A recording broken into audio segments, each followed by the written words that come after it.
How's is? Welcome to the Yunus Emre kitchen. Today we're going to talk about the common materials and the method that we brew traditional Turkish coffee with. So before I get started brewing, I want to talk about some of the things that are on the table in front of me. So we brew Turkish coffee with something called a jezva, which is a Turkish coffee pot. And there are three things about a jezva that I want you to notice about it. First of all, we've got a long handle here to keep your hand out of the fire or the heat source, whatever it is that you're using. It comes with a beak-tipped bill here, so that way you can pour your coffee without spilling any. And then it has a wide flat base to distribute heat while you're brewing the coffee, so your coffee is evenly heated and not burned. And they come in a lot of different materials. So this one's made out of copper. This one is made out of silver, ceramic, stainless steel, and even glass. So you can find a jezva in just about any kind of material. You can find them on Amazon. The ones we have here today are from Gaziantep, but they're made in Turkey as well. The next thing that we have are Turkish coffee cups. They're not like normal coffee cups, or American coffee cups rather. American coffee cups are 8 ounces. Turkish coffee is designed to give you the perfect amount of coffee to start your day with. This is a traditional Ottoman design. We also have a representation of a more modern design here, but this is typically what they look like. Other than that, we have Turkish coffee right here. We also have some sugar. If that's your preference, usually people drink it black, but some people like sugar. And we also brew Turkish coffee with room temperature water. So we don't use cold water because the coffee doesn't mix well and it can clump up in cold water. So we're using room temperature bottled water here today. So I'm going to get out some Turkish coffee so you can look at it. Turkish coffee is not like American coffee at all. So I just got out a little scoop of it. If you can see it, it's a much finer grain than American coffee. So American coffee is pretty coarse, but this, like if you were to touch it, it feels like baking flour. So if you're ever confused about what kind of coffee you have, just kind of look at the texture of it and you'll know immediately.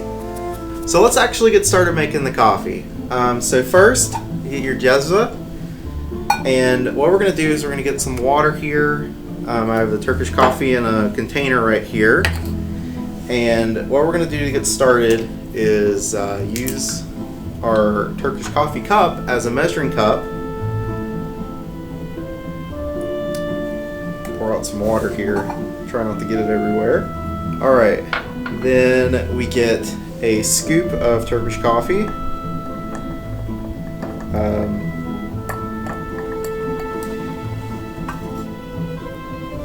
Toss it in there. And you just mix it up until it's blended all the way. This is also the part where you'd add however much sugar you want. I personally don't like sugar, so I'm not going to add it.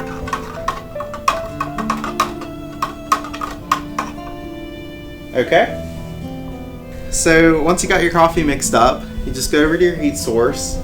And it's probably at home, it's probably a stove, or maybe you have an electric burner or something like that.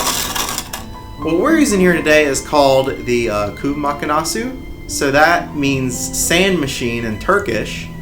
And the reason we use that is because during the Ottoman period, the way they would brew coffee is they would have these huge pans of sand that they would heat up over a fire.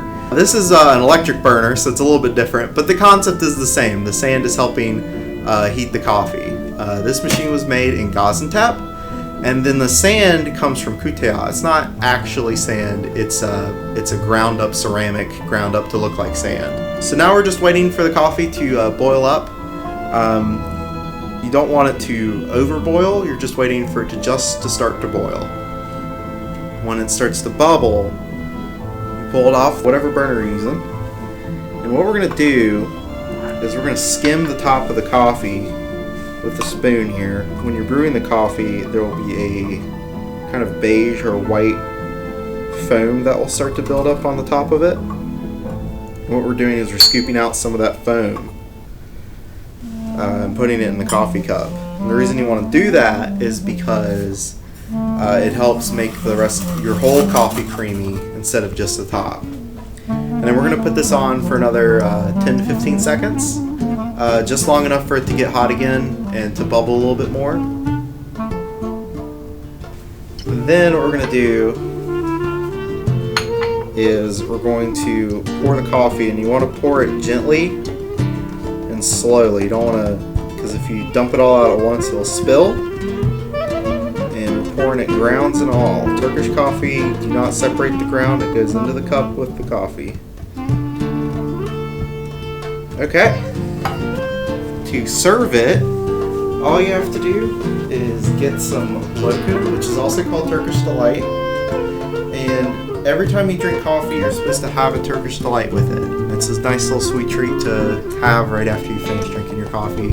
And when you present it to your guests or your friends or family, the way you say, I hope you enjoy it in Turkish is Afiyet Olsen. Thank you for watching. Afiyet Olsen.